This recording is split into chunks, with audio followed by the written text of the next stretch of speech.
siang, mohon bisa disesuaikan. Izin Bapak, izin memperkenalkan untuk kelompok kami. Anggota kelompok kami terdiri 3 orang taruna. Yang pertama ada Muhammad Bahiri dan Rafid, kemudian yang kedua ada Muhammad Jafar Ramadan, dan yang ketiga adalah Nabila Ramadan. Terima kasih Bapak. Jalur Pantura Juwana kembali dilanda kemacetan panjang, kemacetan bahkan mencapai belasan kilometer hingga kota Rembang.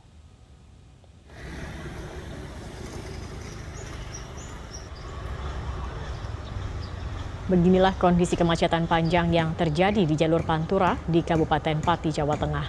Pantauan di lokasi sejak Sabtu siang, kemacetan mulai dari kilometer 7 sampai titik perbaikan jembatan Juwana.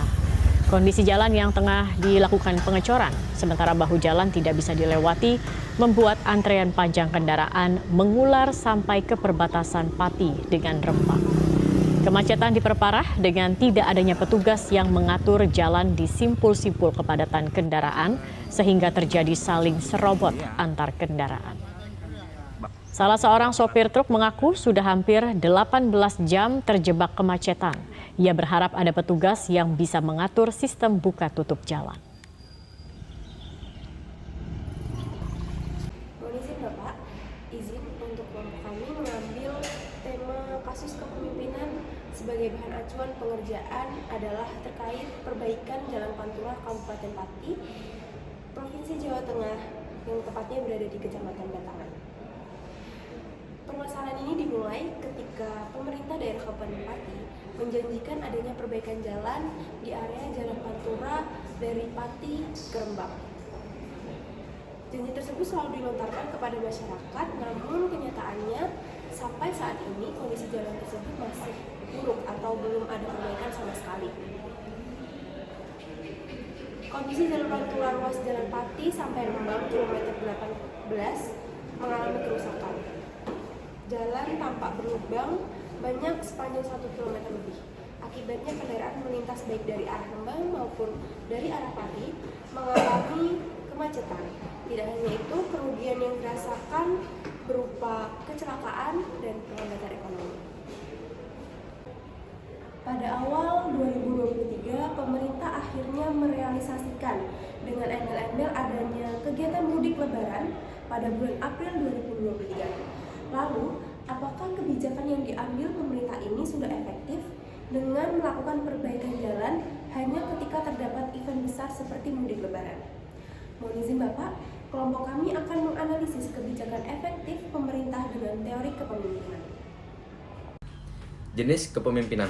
Menurut Aristoteles, ada 3 jenis kepemimpinan, yaitu yang pertama, kepemimpinan politik, kepemimpinan etis, dan yang terakhir, kepemimpinan praktis.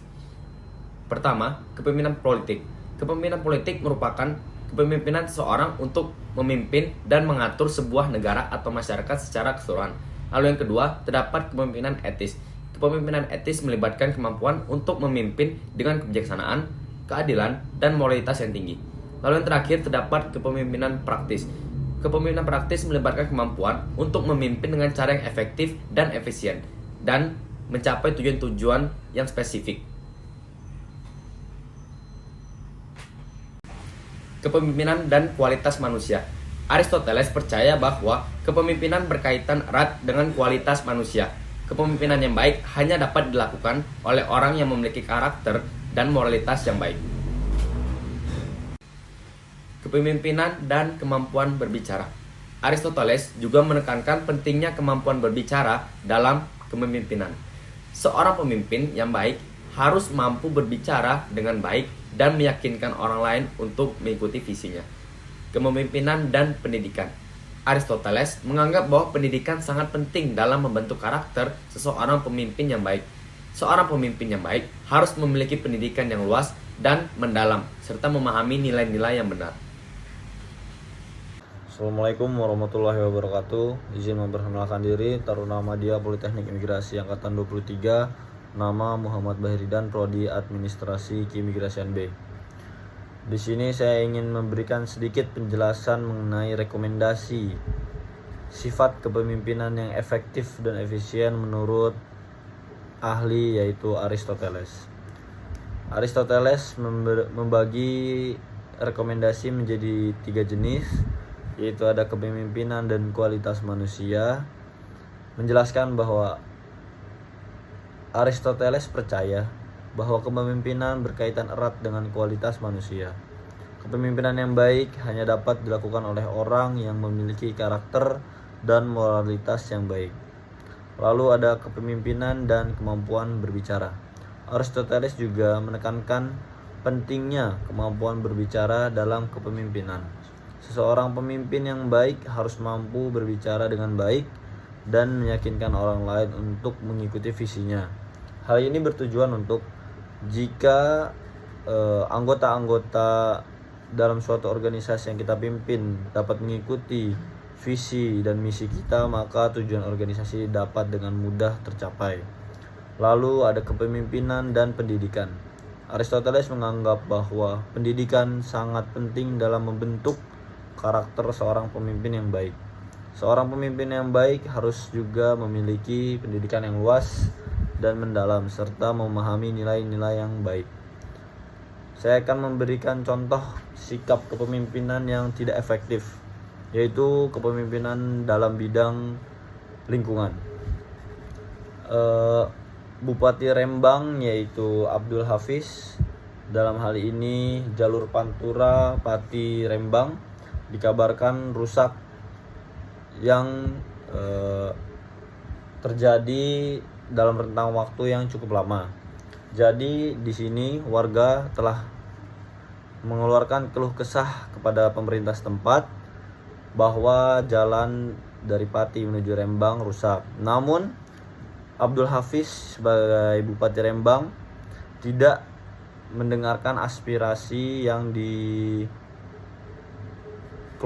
oleh masyarakat setempat, sehingga menurut pandangan saya tarik rekomendasi dari Aristoteles mengenai kepedulian atau kepemimpinan terhadap lingkungan, maka Abdul Hafiz sebagai Bupati Rembang belum dapat menunjukkan sikap kepemimpinan yang efektif dan efisien.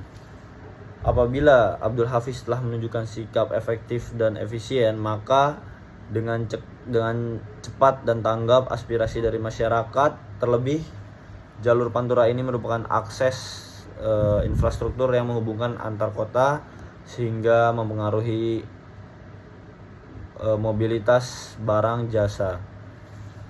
Sekian penjelasan, rekomendasi, dan contoh kepemimpinan yang tidak efektif dan efisien dari kami.